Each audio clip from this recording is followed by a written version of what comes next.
Hey everyone, we're back. We're back. It's Maker Monday. It's fun. It's been a while, and I'm Patrick Austin, your broadcaster and your co-host, and of course we got James. How you doing there, James?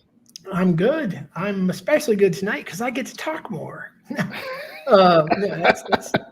I do love doing interviews, but tonight we get to talk about MatchBOX Makerspace. So I'm super excited about it, and I'm gonna let you ask all kinds of really weird questions if you'd like, or normal questions. And then if you are watching, for sure, chime in. We'll wait until more people join in, but then people can ask questions, that sort of thing. So yeah, Definitely. man, we're kind of off the cuff tonight, but it'll be good. Yeah, we're off the cuff. This is stuff sometimes we got to do, and guests reschedule, but it's a good opportunity because there's a lot of events, a lot of things going on with the Makerspace here, especially this next week. And yeah, we get to drill you about what's all going on at the Makerspace and see, no pun intended, drilling you to see what's going on in the Makerspace. Are you going to also press me? Well, we might cut to the chase. Oh no! Let's just do this the entire time. No one will watch. I've been watching a lot of Harley Quinn, and the whole show's filled with nothing but puns. So I gotta watch that then. It's fantastic. Yeah. So, but with that being said, James, first thing is, you're in the space right now. We've been working out of the broadcast, the new studio here at the MatchBOX Makers Lab. Tell everybody kind of, what's been done. Give them a full rundown of what's been created there, and so people can understand and kind of, what's there and what's for use. Yeah. So for people who haven't been here before, we worked this whole thing out of MatchBOX Co-working Studio, which is a 2,000 square feet roughly, maybe 3,000 square feet roughly, just studio. It's a co-working studio. So if you have a company, you can come in. Even if you don't have a company, you can just come in and work. It's office space type stuff. In the back of it, we have the Makerspace, which is what I run, which is where we have all the fun tools and drill presses and literally everything. We have all sorts of things. Yeah, thanks, Quade. He's glued to this interview. I get it. Yeah, we should keep that up. But in the Makerspace, we have all sorts of different things like 3D printers, laser cutters, everything from casting, molding, and that sort of thing. So that's typically what we usually talk about, how to make things. And recently, over the past month or two, we've made the MatchBOX Media Studio, which is where I'm at now, which is in the back of one of our conference rooms. And it basically just has super nice mics and video cameras and a bunch of other things and a mixing board and everything you need to do to make a podcast or commercial or something like that. So very much video related or what we're doing right now. So I've been using this as the past couple weeks with Kofi, which is really sweet to do. Are you guys seeing the flicker on my screen? That little bit of flicker, that flicker on the camera. Yeah, a little bit of. I feel like that's when I'm shaking things. So I'll stop moving and see if that helps. Maybe not. Still did a little bit. Hey, remember that time I was talking about how cool this place was, and then my camera's flickering a bunch? Yeah. We'll have to fix that. Yeah, we'll definitely make sure that's fixed. And it's probably just needs plugged in a little bit better in the computer or something like that. Like just a little bit. I'll figure that out in a minute. Yeah, we'll figure that out in a minute. But yeah. But yes, I mean the space is awesome. I really see this as everyone, especially coming out of pandemic. If anybody knows, and of course James knows, and anyone that knows me or been watching this, I've been into the streaming thing for a minute, and they have nothing but most of the top of the line equipment outside of that clicking camera right now. But it's probably just plugged in. Yeah, and there's a mixing board, and you really do have all the things you need to be able to create, a podcast, a video podcast, a broadcast like this. Also, really, which I'm super excited about and can't wait to start using, is the ability to really use your green screen and a place to create micro content and content for businesses and especially professionals. If you're an expert in anything, you're going to need video content. Period. People consume video content. That's 80% of the internet's consumption is video. You have to do video content. And so this is just a good way to do it. And of course, MatchBOX and the Makerspace, creating this environment for people to use it is great. Period. Yeah, I'm going to unplug this camera and plug it back in. So you just keep talking about it. It's bothering me. Right. So I guess with that being said, but yes, out there, there's definitely a need in the community for this space and for this out there. So definitely, if you are into or you're looking to get into, I think here very soon, which I think James will get into about the showcasing it and the open house for the space, which we'll talk about here shortly.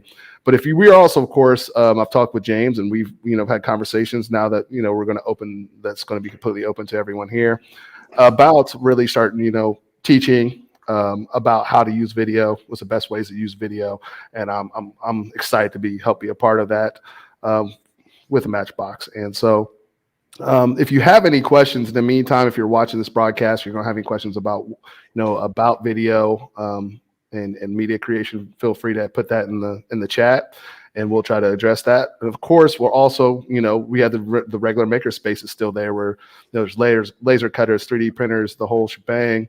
You can almost create about anything you can think of in there. So if you have any questions, definitely feel free to talk about that. But today, like I said, we're going to get into talking to James about this, the upcoming events that you have with the Makerspace, and then of course with the new production media studio. So James, let us know about, we have open house coming Wednesday, I believe.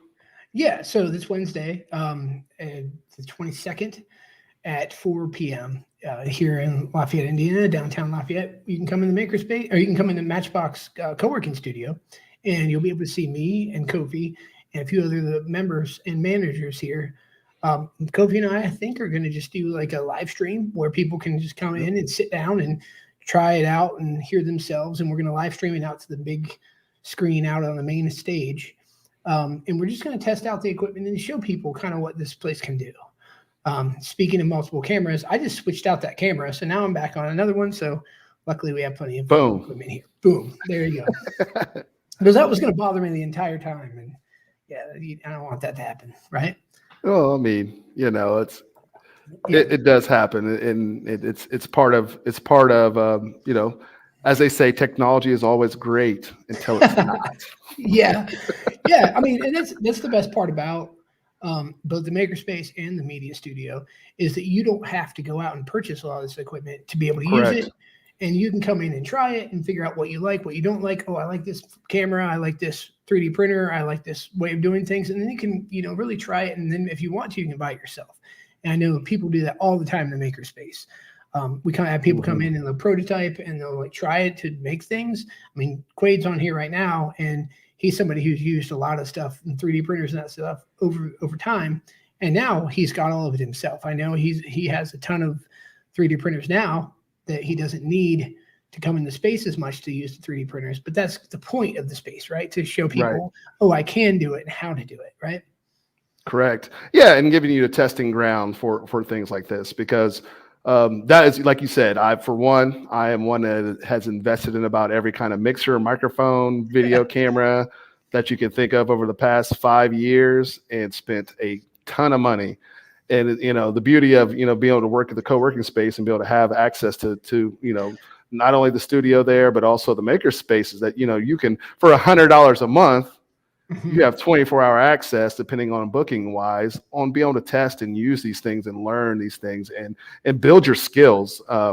Because especially going into the future, if there's anybody that's younger, and I say younger when I mean, or actually even college students. I mean, I'm pretty sure the space will be open to high school students at some point in time or whatever. I don't know what that's going to happen. But even some of the older adults like ourselves, trying to figure out what's going to be the next step. The next step is media, no matter what kind of business you're in. Sales, if you are creating, if you're a creator of any sorts, that's where everything's going to here in the future. So being able to be to have somewhere where you can test and try out your stuff and learn your skills is always a great thing. So, kudos to the MatchBOX co-working space and Makerspace people and all the contributors that help make this stuff happen. Yes, for sure. We wouldn't be anywhere without both our members and our sponsors, and of course our staff here. But yeah, I mean, with that being said, we can talk. I do want to talk making, and even though we're in the media studio, right? So there's a lot of things that we can do, and a lot of things I've just done before, and we haven't really talked much about that on the show. And of course, you do a whole lot of making in with video editing and that sort of thing. So what I think a lot of people that watch the show may or may not understand is that, like, you and I are constantly creating things, right? All day, every day, constantly all day, every day. And we talk to makers around the globe, but hopefully mostly around Indiana. But it's great that I feel like it's very helpful for us to be with some of the people who are making all the time, so that we can understand what people are doing, right? And it's helpful to have that kind of questions.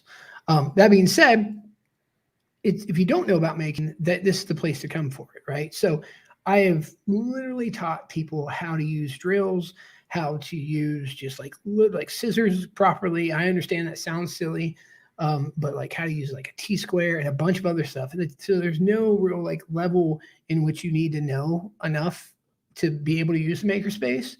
And you can learn a lot too. So a lot of people, they didn't either they didn't take shop class, or they didn't just learn those kind of things, and they're really interested in making things.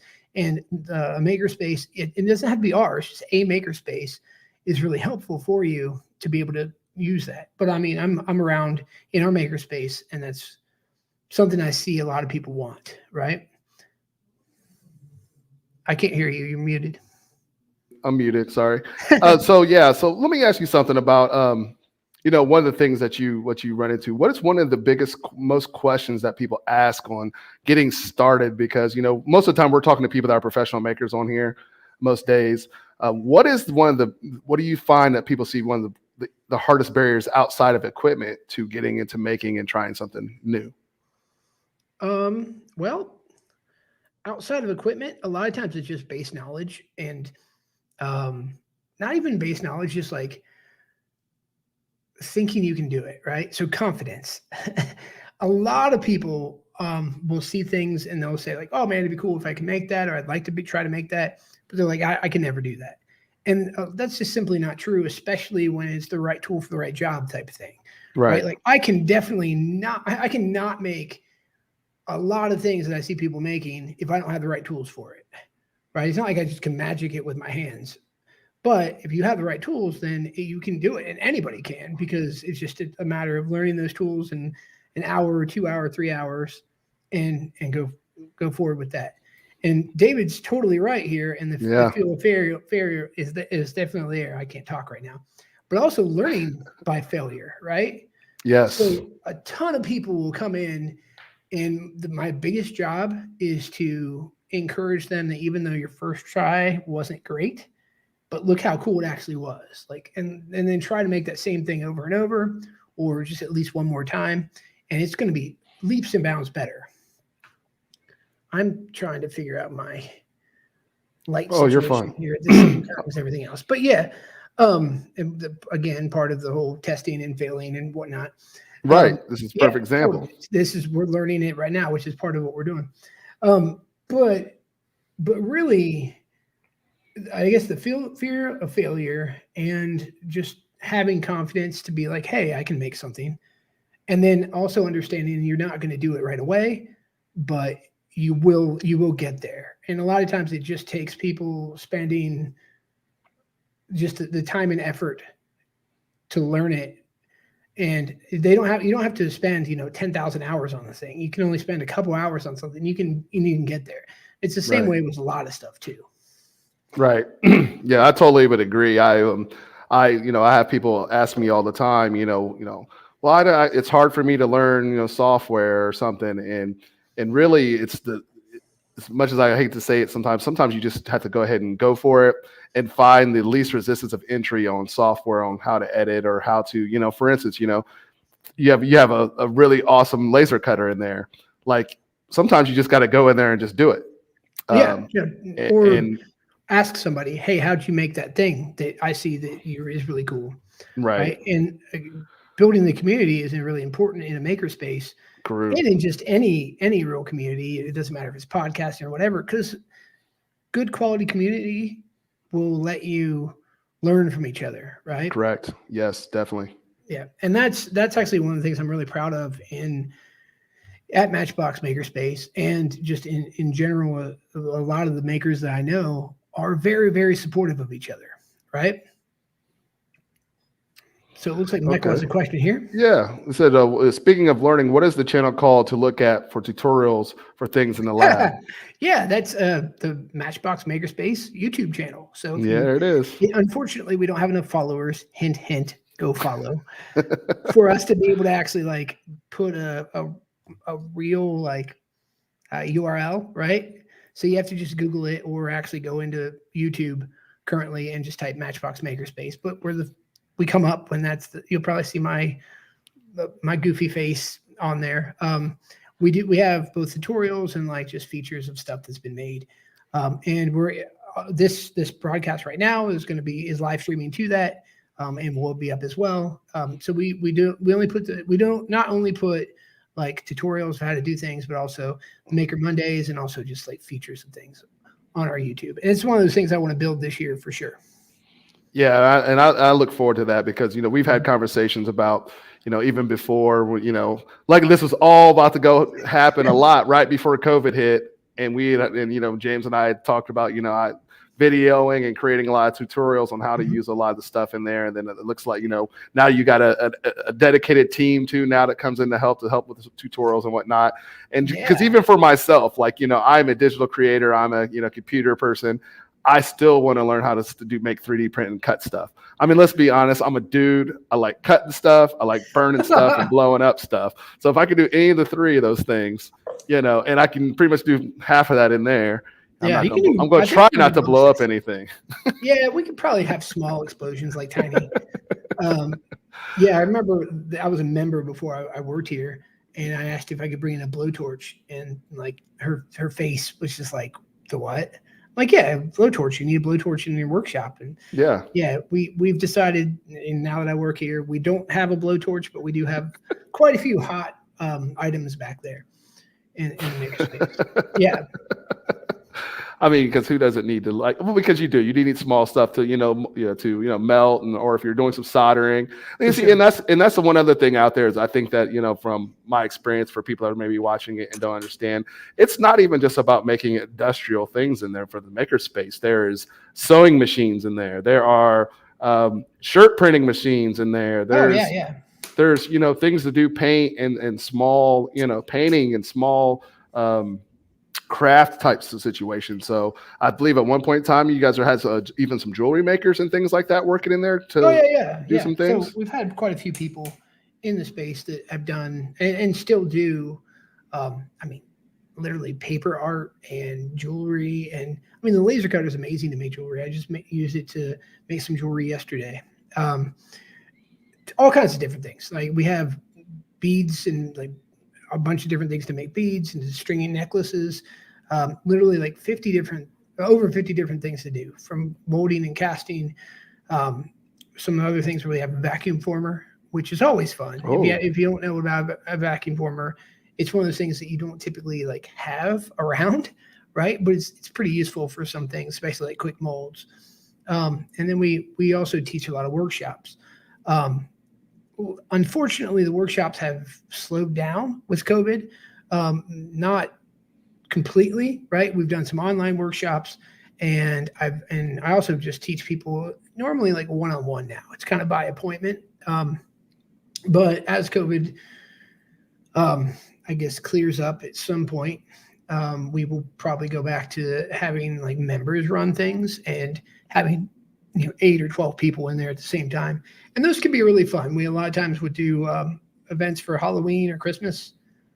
This Halloween, I might do, one that I always used to do is a wand making workshop. So that's always fun, where you use paper and kids can come in and with their parents and make wands. And I know plenty of adults that have plenty of fun making a wand really quick. Right. I mean, well, yeah, there's probably definitely Harry Potter fans out there that enjoyed making wands. But like today, I showed somebody how to use the laser cutter for about an hour and a half. But it was a one-on-one appointment, and it was fun. She learned a whole ton, and I'm sure I'll see her back in there. And I mean, now it's time for her to go play, Right. And her to go through it. We went through all the training. She knows what to do and what not to do. So now she can play. Nice. And then, like I said, once again, we keep going back to the beauty of it and then creating the community and really learning, because that's the one thing I think throughout all the conversations. I think we're at this point, I think we're at about 40 episodes of Maker Monday almost.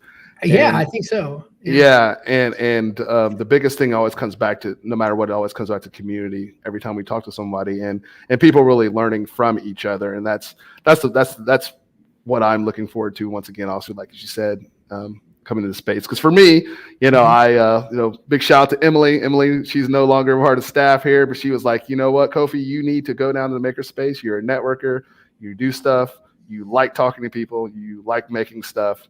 You need to go down there and join the co-working space, because guess what? They're putting in a Makerspace. And I was like, what is a Makerspace? And I had no clue. And, and then that was just right before, I actually had joined. And then by the time I joined up, that's when you had started working here, James, and just and started building that whole scenario and seeing that whole space come together. It's been amazing.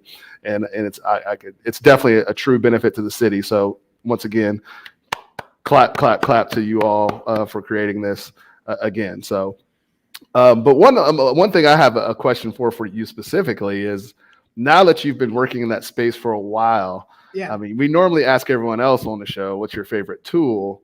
But now I'm going to ask you, actually, what piece of equipment do you use the most in there? Outside of the 3D printer? All right. So, I mean, honestly, I think I use a laser cutter. In the end, I've probably used the laser cutter more than the 3D printer. Technically, the 3D printer has been like going and moving longer because, things 3D print forever. But as far as like actually me spending time designing things and modeling things and doing things that you would need to do for a 3D printer, I've done more laser cutting at the end. And laser cutter I like a whole lot. We have two of them in there. They're both awesome. They're both Epilogue. They're both exactly what I would want to have in my home or somewhere else.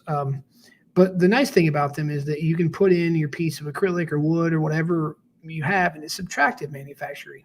So what I mean by that is that you already have your piece of acrylic or wood. You can cut it out how you want it to be and then possibly glue it together in layers, things like that. But it takes a lot less time. So for you to do additive, which is, normally people think of additive as 3D printing, but it could also be like sculpting. It's going to take a while, right? So you start from nothing, or you start from a roll of filament and it just goes there. So part of the reason I really like the laser cutter and other things is because it goes fast, right? And I just like that way of designing. The other things I really like in the space, though, that I've used a lot of. I mean, it's great to have a drill press. It's great to have good cutting tools. It's great to have a giant place to work, to spread out. And then also I gotta give it up to 3D printing, especially some of the new stuff. We have a large resin printer in there that is fantastic. The large resin printer is just a little bit smaller than like the typical Ender 3s that you'd see that are FDM, but it prints out of resin and it's fantastic. It's a Saturn. We have a Saturn in there in case people are keeping track. And then we have two Mars 3 resin printers. And those are my new favorite tool that are new in the space. But yeah. Nice. That's awesome. Yeah, so, as making's going along, of course, and with, a lot of what's new and the capabilities in the maker space, it is a lot of 3D printing, a lot of the next, on-demand printing type things and on-demand creating type things. What kind of new equipment and software is coming out here, in the industry that you've seen that you're interested in seeing what possibly you can play with next? Oh, so many things. I mean, they have 3D printers now that are, big enough that you can walk inside of them, so they can print gigantic things. You can do 3D scanning technology has come a long way. The next thing I want to purchase is a 3D scanner so we can scan people's faces. And actually, I'm working with Ivy Tech.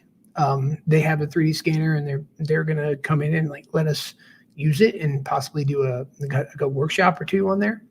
And then if we like it and we can afford it, we're going to try to get one for ourselves, or we might be partnering with them. So sometimes we could borrow that, or at least they could bring it over when like the person who owns it can. So 3D scanning is fun. Again, 3D printing is always fun, both FDM and resin SLA. And then some other really fun things is they're not the greatest right now, but they're getting there. They have 3D printers that have like a treadmill on it. So you don't have to print just on like the size of the bed. You can print, and as it's printing, it kind of moves, so you can continue to print something. So like some of the cool things I've seen people print on there are like an entire alligator that's like an alligator long style alligator, but it was wide enough that it could fit on the printer. And then it just, as it printed, it just kind of rolled, right? So that technology is coming out quite a bit. So the fun thing about being able to print something that big is that you won't have to put together pieces. You can print things that big or way bigger, but as like Quaid knows, if he's still watching, because he's making a 3D print piece right now, if the more pieces that you have, the more seams that you have to fill and the more glue you have to use to put together. But you theoretically can 3D print houses now too. We are not going to have one of those in the Makerspace, but yeah, houses are also being 3D printed. And I want to 3D print a shop like so bad. So bad. The 3D printed concrete and actually hemp-based hempcrete printers is amazing. Like I saw that on obviously saw videos looking into it, and I personally think that same thing singly alone worldwide is going to change the world for sure. There's no doubt that that's going to change the world in a lot of places, at least. Yes, especially because where I saw it, they were 3D printing a whole village in South America. Mm-hmm. Yep, and they could literally 3D print a whole home, a 2-bedroom home village with everything in there, 3D print it, put it all together, and create that home using hempcrete for like $5,000 American dollars. Oh yeah, or less. And then the other cool thing about it is it's like insulated super well because they've designed it to the point of like the walls are like super durable to the point where they've printed it back and forth. They've printed like a space in between the walls for all the plumbing and electrical and everything else to go in. And when you think about it, if you've seen anybody do 3D printing and 3D designing, the sky's the limit, right? Like sky's the limit. People are constantly learning more and more ways and this is something else we need to fix in here. The light just went off on me. But people are constantly learning more and more ways to 3D print things and to 3D model things. So the same exact thing is going to happen with houses, right? And with workshops. And like, I really would love to be able to come in and do that with a workshop especially because it's concrete and like you said, hempcrete and there's a few other places, a few other things to do it.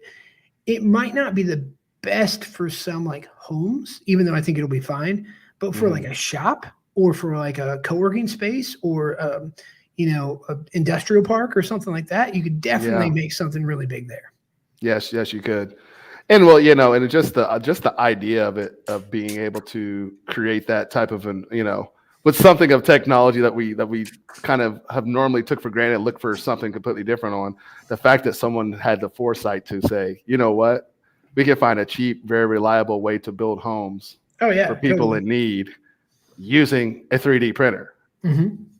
It's genius. Yeah, totally. And the other cool thing about it is the more profitable it becomes for each company that's doing it, the more other companies are going to do it, right? So just like real 3D printing, or like not real 3D printing, but just like 3D printing's been before in the past, is it started off and people were like, oh, this is like a fad, right? Mm-hmm. But it started off as a fad, but now it's super profitable for people to, make really good filament or really good, resin.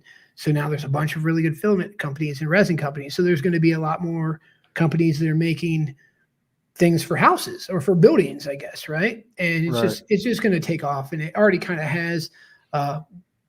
There's probably people who are lobbying against it, right? Because they're used to the traditional type of construction. But really the only work that it takes away when you 3D print a house is the actual like carpentry, right? And not even like the woodworking and the carpentry for like cabinet making or anything like that, but the people who are like framing the house, right? But the electrical work, everything else, all those other jobs are not messed with at all, right? And that's a big thing that people are like, hey, what about this industry? How many jobs is it going to take away? It's actually creating jobs because it's creating people like doing a lot more for the 3D printing.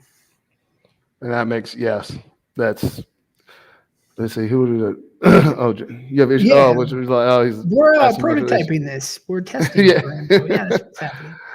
Yeah, we're having a slight issue with the light, but it's not really an issue. People don't need to see me that well anyway. Come on, they're just listening to. Actually, you looked really good with the dark and then the light on you. So hey, there you go. That's what it's about. To each his own. Yeah, I'll figure out something. Eventually, by the time we're done with this, my lights will be working, and then we'll be good. Yeah. So what other? Feel free. By the way, if we have people watching, feel free to ask just me or Kofi anything you want about like making or that sort of thing.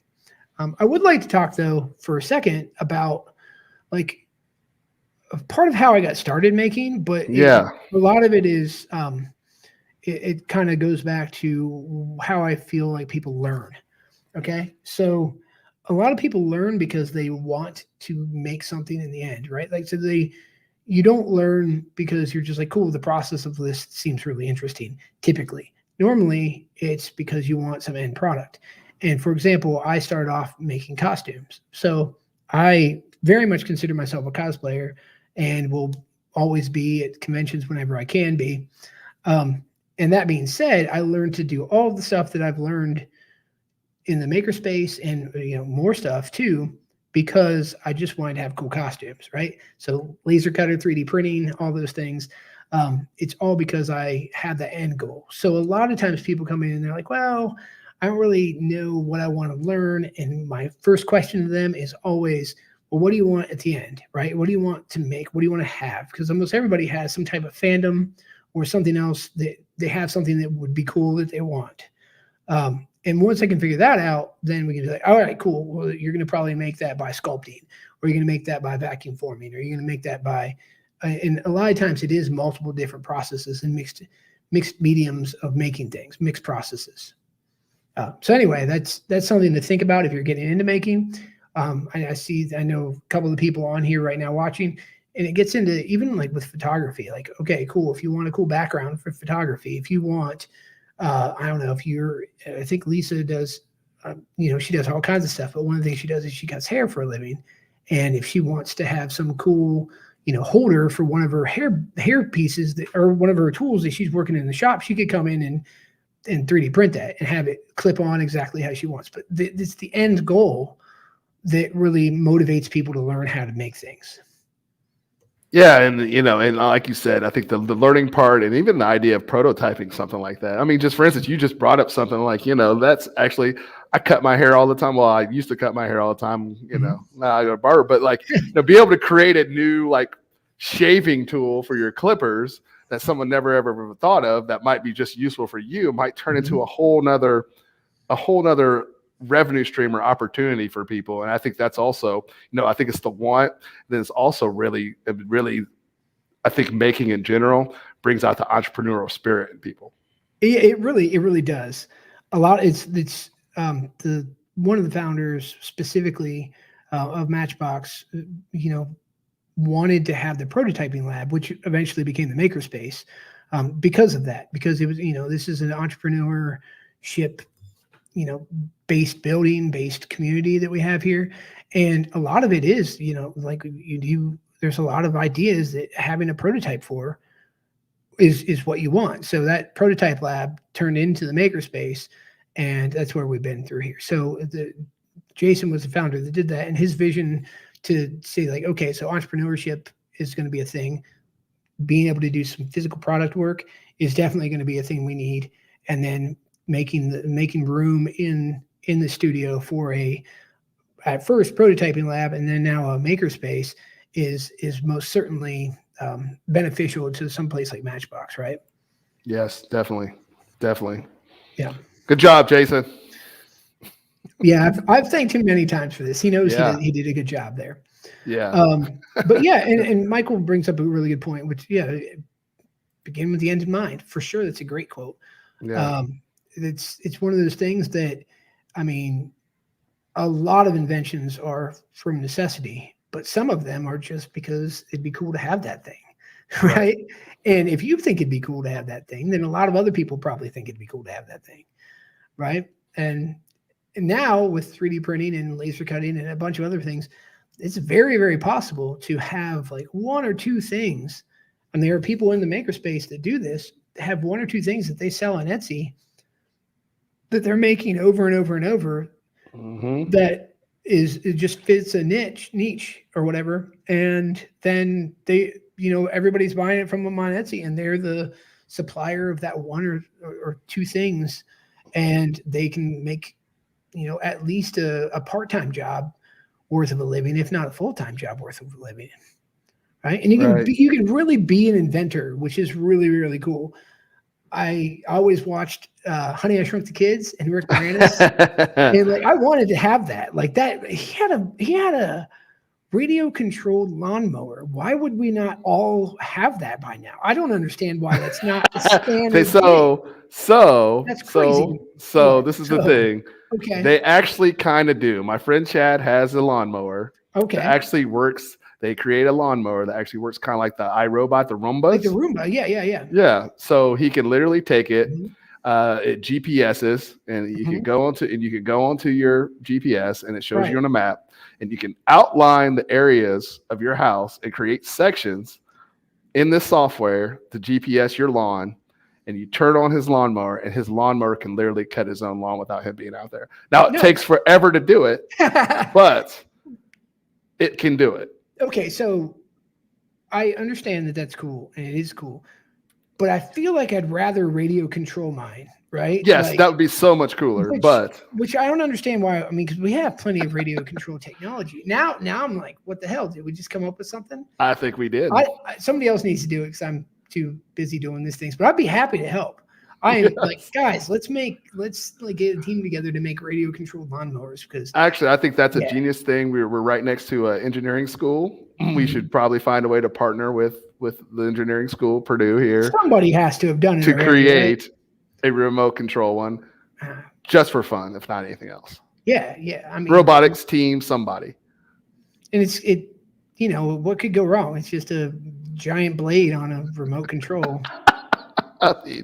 We'll have waivers. We're definitely going to need waivers for that one. We're going to need some waivers there to work on that project. But it's that kind of thing. So again, just being able to tinker, and a lot of people call it being a maker, but you can be an inventor, or just kind of, doing whatever it is that you think, oh man, it'd be really cool if I had that thing. And some of the stuff is literally just easy to print off, that you can buy the same exact thing, like same exact model off of Amazon, but you could buy it for $20 off of Amazon, or you can print it for $2 or $4 or something if you just had the file for it. I see that all the time for like headphone stands and like clips and stuff that clip on the back of or onto like a table and things like that. Those are already on there, but a lot of people don't mind; they just kind of buy them. But you can definitely print those yourself. Yeah, so we already have Michael's mom's going to be our first customer.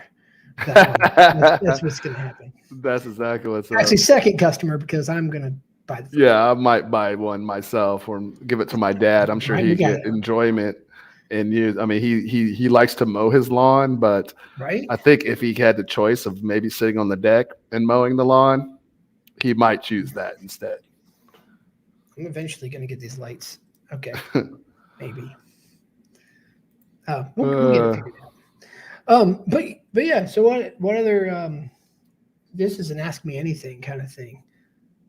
We got some time. Well, I know we've talked tons of things. We've talked a whole bunch to guests about things, but what do you want to know about me?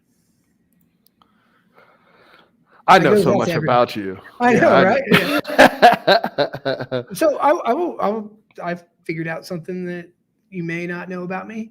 Oh, yeah. Okay. So I play, and again, going back to like creation, I like to play board games as well. So I actually play, it's called like Pathfinder Pathfinder, like adventure card game. And I went and laser cut out an entire like system to lay out. So when you're playing the game, you can put your cards into different like piles. And the system that I laser cut out of wood was specifically for that game, and I think it's the only copy. Obviously, it's the only copy that I've made. So I'm sure some people have kind of 3D printed things like that for that game because it's a very complicated game. But it's one of those things I just did completely for myself, didn't put it online to sell or do anything, and it's just one of those kind of nerdy things I did. But I use it every time we play the game, and I play it as often as I can, like twice a month or so. So again, I made that in the Makerspace. And getting back to like, there's just a ton of things. I'll talk to people and be like, oh, hey, like, did that prototype work out, or did that thing that you made work out? And they're like, yeah, I use it all the time. And it's very specific to whatever it is that they use. So, which is another cool thing about the Makerspace.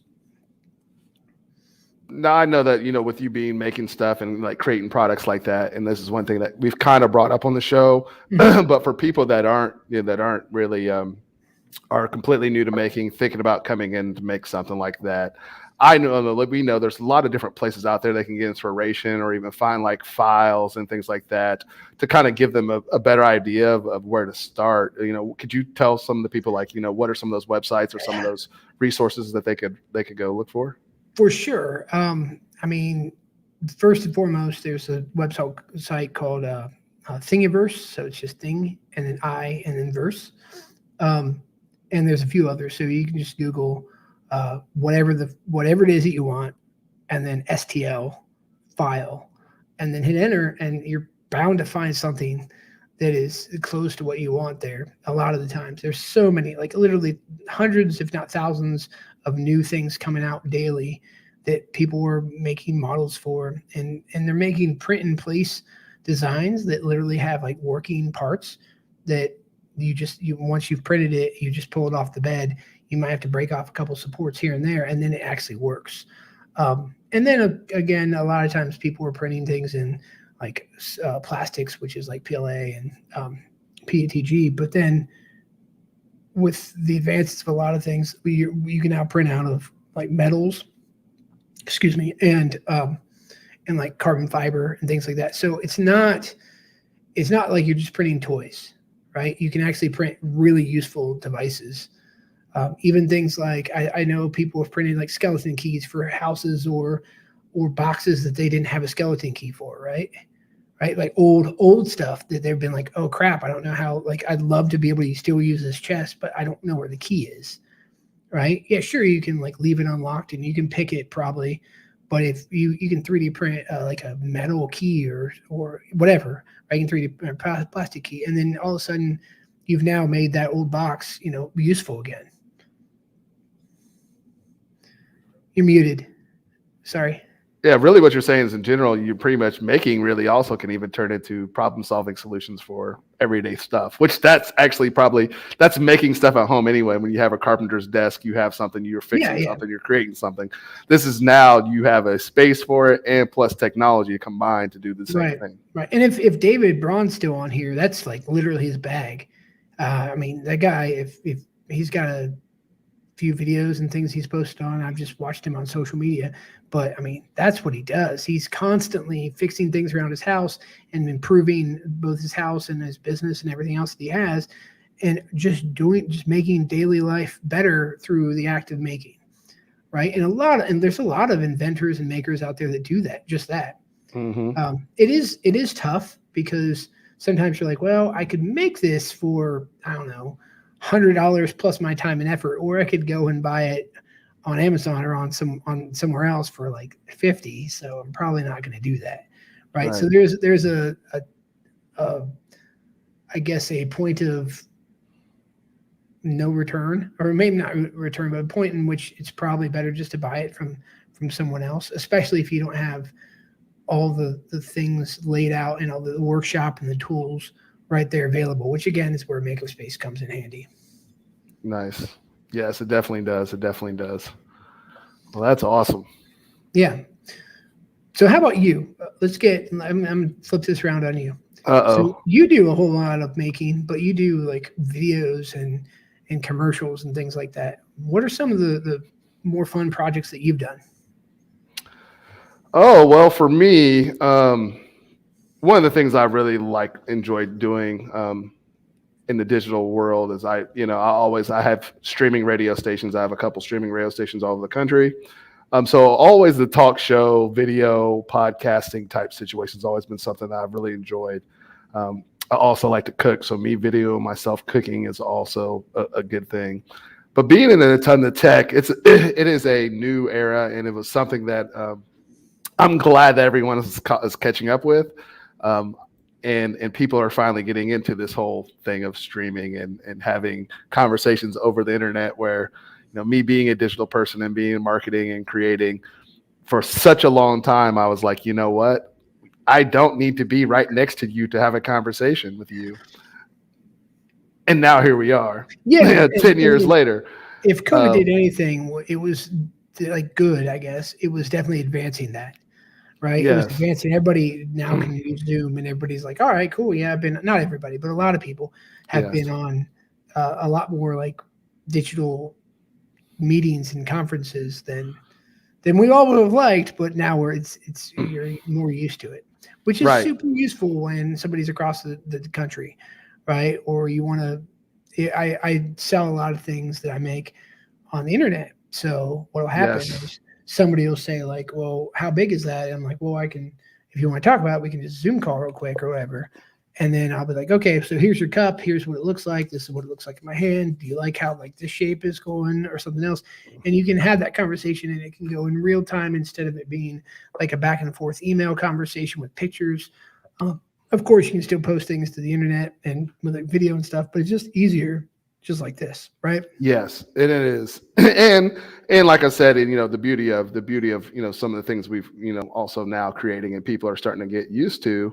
Due to COVID, even before that, in the really onset of video and social media, taking media in its step is that, I mean, the visual stuff, the visual aspect of really seeing the video and creating some cool, engaging content via video is paramount at this point in time. Like I said at the beginning of this broadcast, doing things like this to create community and engagement and things like that, and even creating video.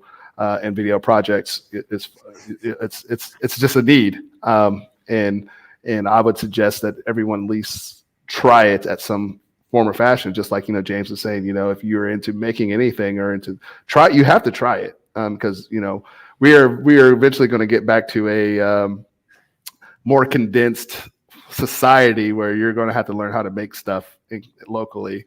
We could already. We're not going to get too deep into this right now, but we've talked about that quite a bit. On the show. Yes, right. But self-contained.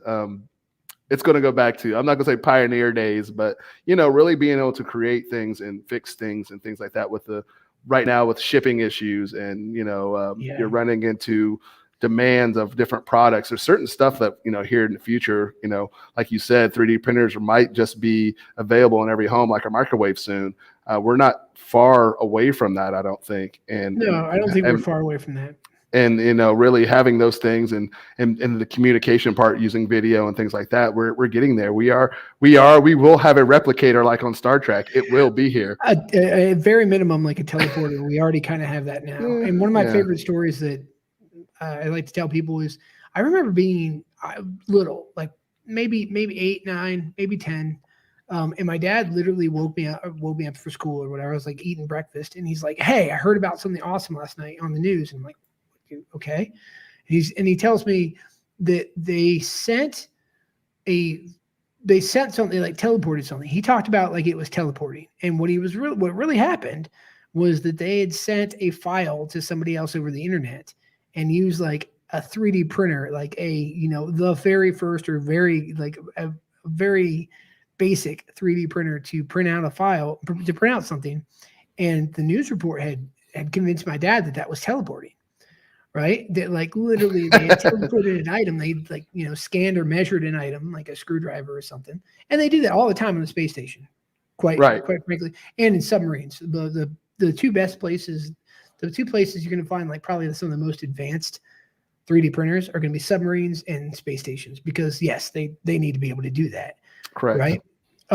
But yeah, but this was like a long time ago. I'm 40 now. So probably like 30 years ago, right? That they had hit my dad with this news story. He thought it was so cool that he wanted to tell me about it. And I've always remembered that, but now I do that all the time. Like literally like, not hundreds, but I do that like, 3, 4, 5 times a day, some days way more. Just, sending files back and forth. And there's people who've made their entire living doing that. So we are kind of teleporting, if you want to look at it that way, but it's only going to get better. Right. Or replicating. And replicating. And just in general, we're talking about Makerspace and inventing stuff. Just remember, this thing that we have in our hand. Yeah. Just 15 years ago, us getting on it and talking to somebody was impossible until someone went into a space, a creating space, with some equipment and some nodes and some software and some cameras, and decided to sit in there and work that out. And that's, once again, that's the beauty of someone just going in and trying it. They had a vision and seeing the end, like what's his name said earlier, seeing your outcome before you make it, the end in mind, going in there with that thought, it happens, and it's going to happen more. And I can't wait to see, what making and Makerspaces and what's going to come out of, and, IoT, different things like that are connected to that type of stuff. What kind of things are going to get created? And then, and for a whole other different conversation with me and James I've been delving hard into the crypto and NFT space. Yes, it's going to be endless. We're going to have a conversation about that, because I see that in the digital making space. It's endless. And we'll have a talk about that at some point in time too. But the future is bright for makers and making spaces and co-working spaces that provide opportunities for people to dip their fingers in it and then get addicted to it and get going. Yeah, and kind of going back to what you were saying before about like supply chain being like hurting right now. Yeah. In a lot of respects, like if you want to make a cool gift for somebody and you can't get it, you can come in and make it, right? So people always come in a lot during like Christmas, right before Christmas, and to make things like for their family members, but even more so now, right? I expect that to be a thing if you can't find something. But also, same way, we're having issues finding supply chain stuff for the Makerspace. Wood, obviously has gone up in price. Luckily, filament is the thing that everybody and their mom decided that they wanted to go in and make filament companies. So that's great. There's a lot of competitiveness there. So they're not only trying to make it better, but they're also trying to make it like, stronger and cheaper. Right. So you're going to see, but with that, you're going to see the ability to make things off 3D printers and off Makerspaces. That's going to get better with printers getting better, and with the actual like source materials getting better. Yeah, you're definitely going to see that improve quite a bit, right? And it already has. It's improved so much. Like you were talking about with your phone 3 years ago with 3D printers, they were kind of bad, right? Like you weren't really going to make something that you could really use. It was more of just a prototype, and now there are things that you can really are nice and solid that you can actually use in day-to-day life, if you will. Nice, yeah, that's awesome. We also do a lot of cool stuff for like the maker community did a lot of cool stuff for fighting COVID. So there was a lot of printing parts for some of the ventilators, like making masks, doing a bunch of stuff, mask savers and things like that. And then also for a lot of like handy capable people, there's a program called Magic Wheelchair that literally does like costumes for kids in wheelchairs that we'd like to get involved in. I'm talking to a few people about MatchBOX doing that as well, but it's a not-for-profit. And they do all kinds of cool stuff, and those type of things have improved quite a bit with all this technology, right? And all this making technology. And I mean, soon, like we said before, people are going to be printing buildings, and it's going to go nuts. Mm-hmm. Yeah. So I mean, with all that coming down the pipe, there's definitely some roadblocks. But honestly, with computing power coming the way it is, with cell phones coming the way it is, I mean, all of it's coming together to the point of, I mean, I bet a lot of people out there are watching this, you know, on their cell phones, right? Or maybe they're just listening to it in their pocket. And that's, I mean, that's not something we were able to do very long ago at all, like you were saying. Yeah, it's just it's just really, really cool. Everything about it's really cool. Yeah. Yeah. And also, I mean, the other very, very cool thing is there's tons more people who can make a living doing maker things, right? So I know a ton of cosplayers that do just cosplay props and just like film props for a living. I do that as on the side myself. And then there's other people who are making, you know, just random widgets or jewelry or all kinds of stuff. They have their own Etsy shop, and they're making way more money than they could have made at a day job, right? Or they were making their day job. So we talk about how there's, you know, labor shortage. Well, part of it's because, and a small part of it, but a part of it is because people have figured out ways of entrepreneurship via like making, right? And if that's what you like to do, you can set your own schedule. You can work throughout the night if you want to, that sort of thing. You don't have as much of a boss. I mean, that's really the goal, to get away from that like system for a lot of makers, right? Where they can make the things that they want to make. They can do it at their own pace and make as much money as they want, really. I mean, obviously to a point. Right, to a point, yeah. As long as there's a need and they're creating a cool product or a product that somebody wants. I mean, it's like you said, it's the entrepreneurial spirit has been born with the Makerspace and the invention of some of these new technologies that we can use to make it easier and more accessible. You know, like you were saying before, it was so hard to get to a laser printer. You had to be a shop, you know, a fabricating shop. And they were so big and they cost so much money, where now you're looking at it. Yeah. And the power. And now, you know, now there's access to things like that only I would say the big companies or even like large fabricators had access to in the last 5 to 10 years. Mm-hmm. Now you can buy one yourself. It's reasonably priced enough for you to buy one and have at your home. Yeah. I mean, CNCs are the same way. Right. CNCs are the same way. You can have X carves and you can have other things like that are smaller and hobbyist type of CNCs, but they're still really good machines. And even larger CNCs are coming down. And then they make desktop. There's a desktop water jet that's out there right now. And I mean, water jet, if people don't know about that, it's like laser cutting, but you can cut through way more than you can cut with a laser. And it's just using water to cut through it. And that, I mean, honestly, as those technologies come down, as other things, get harder to find, it really, really, the sky's the limit as far as making. It really, really is. I tell people that all the time when they come in. They're like, "Oh, after seeing that, I can do this other thing, and I can do this other thing." I'm like, "Yeah, like you really can." It really snowballs, right? I see a lot of people who are making it, making money by making. Right. And the other thing too is you can modify it too. Right. So there's a lot of people who will buy like base. There's the lady in our studio here, and she's awesome and makes all kinds of cool stuff, but she buys a lot of like base product from like overseas that she has manufactured, and then she customizes it and does a lot of the stuff. I do a lot of that too for my company. Right. So that you don't have to make something from scratch completely. You can do a lot of modifications and like it's easy with the laser cutter to engrave things and put things on it that you want. So there's just the sky's the limit. I'd love to talk about it more. If anybody has any questions specifically, you can reach out to me. Awesome. That is awesome. Well, James, it looks like we're right there on time. Do we want to? We'll go ahead and get out of here. I'll go ahead and do my introduction. Well, once again, Patrick Austin, Mojo Up Marketing Media, where I do some digital creating and so forth and so on, and obviously do some other. I'm just an entrepreneur in general. But if you ever want to find me, you can find me at LinkedIn. You can look at Patrick Kofi Austin on LinkedIn, or you can find information about Mojo Up at mojoup.com. And James?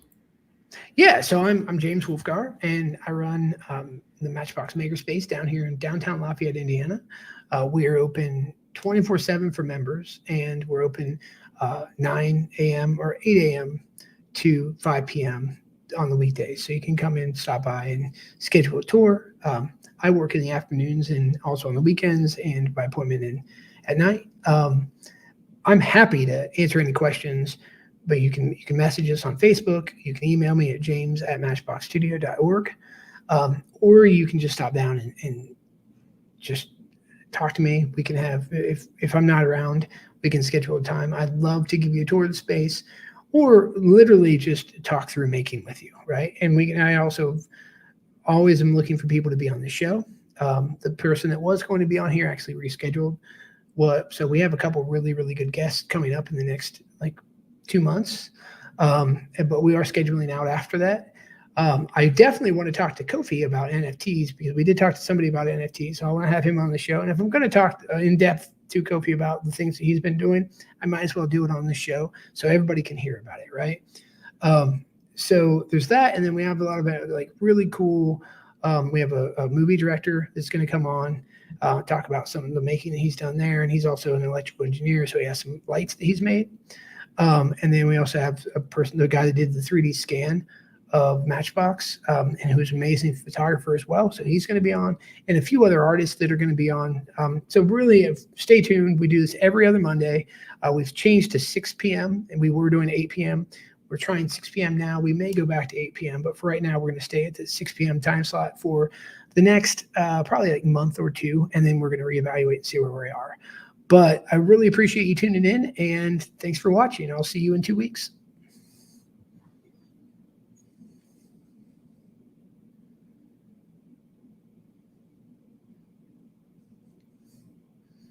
He might cut this off, maybe. Kofi.